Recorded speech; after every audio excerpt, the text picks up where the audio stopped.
السلام علیکم دوستو، میں ہوں Hasan Mahmood and welcome back to my channel. دوستو، آج میں آپ کے ساتھ جو سٹوری شیئر کرنے والا ہوں وہ ہماری ایک ایسی انفرادی غلطی پر مبنی ہے جو اب ہمارے معاشرے کا ناسور بن چکی ہے۔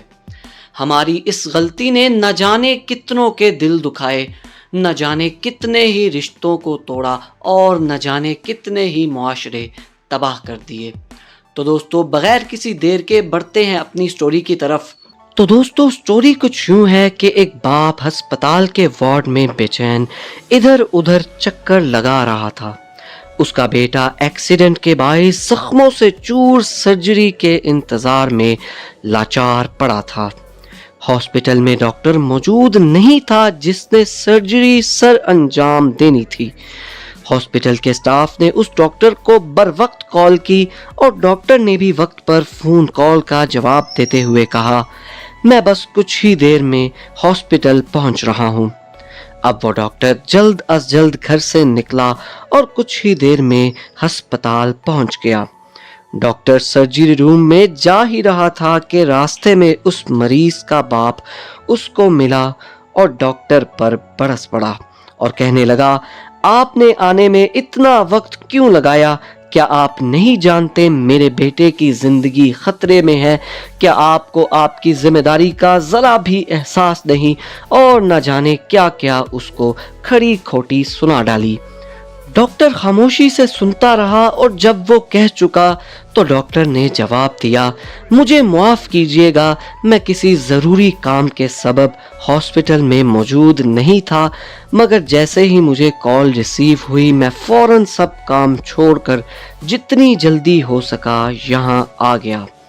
آپ فکر نہ کریں اور حوصلہ کریں تاکہ میں بھی اپنا کام جلد شروع کر دوں۔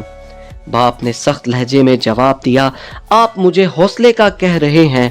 کیا اگر آپ کا بیٹا اس حالت میں پڑا ہوتا اور آپ ڈاکٹر کا انتظار کر رہے ہوتے تو کیا آپ حوصلہ کر پاتے؟ ڈاکٹر خاموشی سے سنتا رہا اور آخر میں جواب دیا، ہم اپنی پوری کوشش کریں گے اور آپ بھی دعاؤں کا دامن نہ چھوڑیں۔ باپ نے غصے سے بڑبڑاتے ہوئے کہا، آپ جائیے اور سرجری شروع کریں۔ نصیحت کرنا بہت آسان ہے جب تک خود پہ نہ بیتی ہو۔ خیر، سرجری شروع کی گئی اور گھنٹہ دو گھنٹہ جاری رہنے کے بعد ڈاکٹر سرجری روم سے نکلا اور ہلکی سی مسکراہٹ کے ساتھ کہنے لگا، آپ کی دعائیں رنگ لائی ہیں، اب آپ کا بیٹا خطرے سے باہر ہے۔ اگر آپ کو کوئی بھی سوال ہو تو آپ نرس سے پوچھ سکتے ہیں۔ ڈاکٹر نے اتنا کہا اور چل دیا۔ باپ خوش تو بہت ہوا، ظاہر ہے اس کے بیٹے کی جان جو بچ گئی تھی، مگر تھوڑا غصہ بھی ہوا کہ ڈاکٹر نے نہ کچھ پوچھا نہ سنا، بس کہا نرس سے پوچھ لینا اور چل دیا۔ اس نے نرس سے کہا، یہ ڈاکٹر اتنا گھمنڈی کیوں ہے؟ کیا یہ کچھ دیر رک نہیں سکتا تھا کہ میں اس سے اپنے بیٹے کی حالت دریافت کر لیتا؟ اب نرس کی آنکھ میں آنسو آ گئے اور اس نے جواب دیا، ڈاکٹر صاحب کا بیٹا کل رات کو روڈ ایکسیڈنٹ میں وفات پا گیا ہے۔ وہ اپنے بیٹے کے کفن دفن کی تیاری کر رہے تھے کہ ہم نے ان کو سرجری کے لیے کال کر دی۔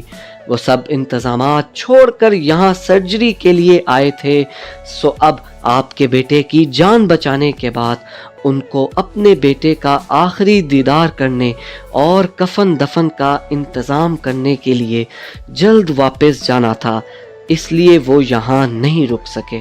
مریض کے باپ نے جب یہ سب سنا تو اس کے قدموں تلے زمین نکل گئی اور اس کی آنکھیں نم ہو گئیں۔ وہ اب اپنے سخت لہجے اور کڑوے بولوں پر پچھتا رہا تھا۔ وہ نہایت ندامت کی حالت میں تھا کہ اس نے ڈاکٹر کو نہ جانے کیا کیا سنا دیا اور اتنے بڑے غم کے باوجود ڈاکٹر نے اس کے غصے کا جواب نہایت صبر کے ساتھ دیا۔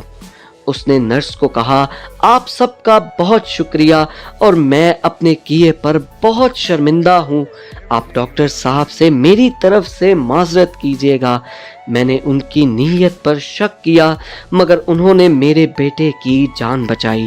اللہ پاک ان کو اس نقصان پر صبر کی توفیق دے اور میرے بیٹے کی جان بچانے پر اجر عطا فرمائے۔ اس نے دوبارہ پورے سٹاف کا اور ڈاکٹر کا ہاتھ جوڑ کر نم آنکھوں سے شکریہ ادا کیا اور اپنے بیٹے کے ہمراہ گھر کو چل دیا۔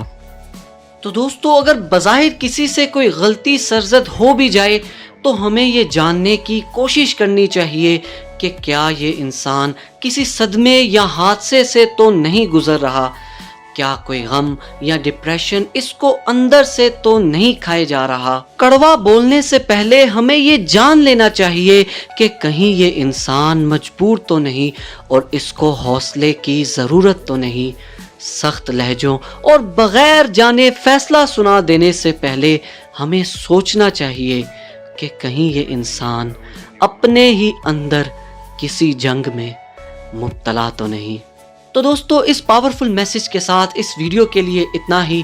مزید انٹرسٹنگ اور انفارمیٹیو ویڈیوز کے لیے ہمارے چینل کو سبسکرائب کر دیں۔ ٹیک کیئر اینڈ اللہ حافظ۔